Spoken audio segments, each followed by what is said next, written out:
Greetings, everybody. This is Don951 and Mekkah. Hello. We are presenting to you Chapter 21X, my Fire Emblem 6 hard mode 0% gross playthrough. Okay, little known fact, this chapter has traps, and they are somewhere hidden in the wall. They're kind of hidden spear-like things that do 10 damage, or are supposed to, but they actually do 0 damage, because, well, everyone has more than 10 defense at this point, probably. So, a lot of people might not even know about them. There are also, if I recall correctly, fire tile traps. They're not like the ones in Chapter 8X where they go on a turn cycle. These actually spring if you step on them, but they also hardly do any damage, and I don't think I've ever played this chapter going around the long way, so I have never encountered one myself. And then the last thing about this chapter is I remember that there are some treasure chests in the corners, which if you open them, there's a chance that they can spawn a mana key instead of giving you an item. Yeah, I can confirm this, even though I'd kind of forgotten about it because it was so long ago. Because I never bothered to play this map the long way again. Because you can just warp skip it. What's the point?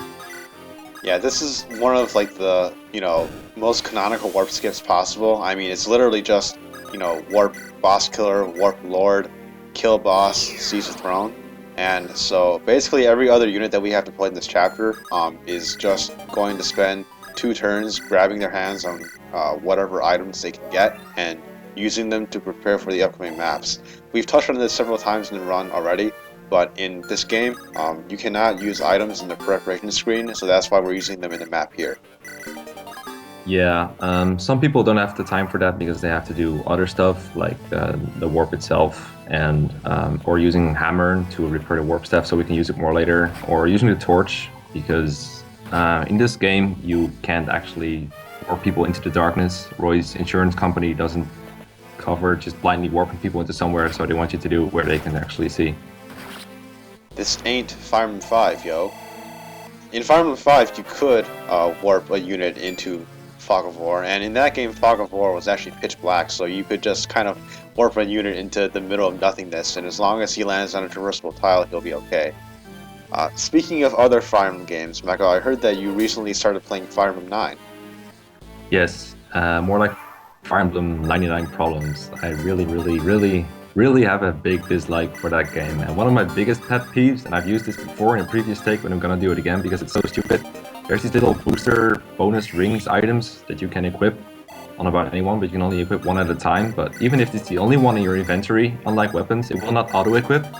So when I'm handing out bonus EXP to my Night Word compatible units, and I need to trade it around and then go back to another menu to equip it, and then use BXP and then go back and trade it around again and equip it and whatever, and it's so long and tedious. And it's one of those many things in FE9 that you can't skip, like the battle animations, and it just takes forever. I really dislike it. Wow, Mekkah, that sounds like a big problem that you're having. Yes, I have issues. Speaking of unskippable cutscenes and stuff like that, this cutscene here is unskippable. It's the one where Roy obtains kind of our final divine weapon, the Apocalypse Tome, and also he obtains the titular weapon of this game, the Binding Blade. According to the canon in this game, the Binding Blade was a weapon used by one of the heroes from 1,000 years ago in order to seal away a Dark Dragon instead of kill her because of some mushy sentimental reason. In any case, it's a really strong weapon. It's probably one of the best weapons in the game. Unfortunately, it's locked to one of the worst units in the game, especially in the case of 0% growths. But it's still helpful in a few cases because it's a weapon effective against the final boss, and it also gives Roy a +5 defense and +5 resistance bonus, which, in conjunction with that angelic robe we gave him earlier, and also his modestly decent promo bonuses here, it lets him survive a couple of things that you wouldn't expect him to at the end of the game, because it's 0% growths. And at the end of this chapter, he walks in place for a few seconds for some reason, and then that's Chapter 21X completed in 2 turns. We will see you next time. Bye.